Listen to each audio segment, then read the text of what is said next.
ছদ্মবেশী দীপাকে মারতে এসে সূর্যর কাছে ধরা পড়ল রুডি। হ্যাঁ বন্ধুরা, এমনটাই দেখতে পাবো আমরা অনুরাগের ছোঁয়া ধারাবাহিকের আগামী পর্বগুলোতে। সূর্য যখন দীপার ওপর বন্দুক তাক করে গুলি করবে তার আগেই আড়াল থেকেই রুডি দীপার ওপর গুলি চালায়। এতে করে সকলেই মনে করে যে সূর্যই দীপাকে গুলি চালিয়েছে, সূর্যই দীপাকে মারতে চায়। কিন্তু সূর্য বারবার বলতে থাকে সে গুলিটা চালায়নি, সে কেন দীপাকে মারতে যাবে, কেনই বা দীপার ওপর গুলি চালাবে, সে তো দীপাকে ভালোবাসে। কিন্তু কেউ সূর্যের কোনো কথাই বিশ্বাস করে না। দীপার অবস্থা খারাপের দিকে যেতে থাকলে সূর্য তখনই দীপাকে নিয়ে হসপিটালে ছুটে যায়। হসপিটালে এসে সূর্য আবারও তার নিজের ডাক্তারি পেশায় ফিরে আসে আর দীপাকে সুস্থ করে তুলবে এমনটাই সকলকে আশ্বাস দেয়। সকলের উদ্দেশ্যে বলে, এবার আমি সত্যিই দীপাকে সুস্থ করে তুলবই, আমি এটা প্রমাণ করে দেব আমি আমার দীপাকে গুলি করিনি।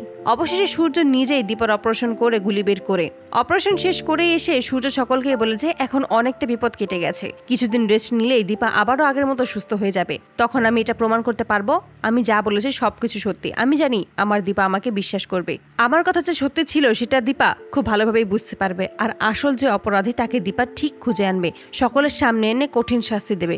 অপরদিকে রুডি মনে মনে ভাবে যে আমি তো দীপা সেনগুপ্তকে গুলি করেছি, নিশ্চয়ই এতক্ষণে মারা গেছে, এটার কেউ ধরতেই পারেনি যে আমি গুলি করেছি। তবুও আমাকে একবার নিশ্চিত হওয়ার জন্য দেখে আসতে হবে যে দীপা সেনগুপ্ত সত্যিই মারা গেছে কিনা। তাই ওয়ার্ড বয় সেজেই হসপিটালে আসে এবং সেখানে এসেই যখন দীপার কেবিনে প্রবেশ করে আর সেখানে এসে দেখতে পায় যে দীপা বেঁচে আছে, এতে করে রুডি আরো ক্ষিপ্ত হয়ে যায়। তাই রুডি এবার প্ল্যান করে সেই হসপিটালে এবার দীপাকে মেরে ফেলবে। মনে মনে বলে যে এই দীপা সেনগুপ্তকে তো আমি কোনোভাবেই মারতে পারছি না, যেভাবেই হোক কোনো না কোনো ভাবে ঠিক বেঁচে যাচ্ছে, তবে এবার আর আমার হাত থেকে নিস্তার পাবে না, এবার আজকেই আমি এই দীপা সেনগুপ্তকে শেষ করব।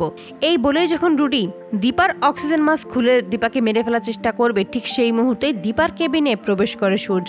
দীপার পাশে রুডিকে দেখে ক্ষিপ্ত হয়ে যায় এবং রুডিকে হাতে নাতে ধরেই আচ্ছা মতো ধুলাই দেয় সূর্য। তো বন্ধুরা, তোমরা এটাই তো চাও যেন এভাবেই ছদ্মবেশী দীপাকে মারতে এসে সূর্যের কাছে যেন ধরা পড়ে রুডি? কমেন্টে জানাও। আর নিয়মিত আপডেট পেতে আমাদের চ্যানেলটি এক্ষুনি সাবস্ক্রাইব করে পাশে থাকো। ধন্যবাদ।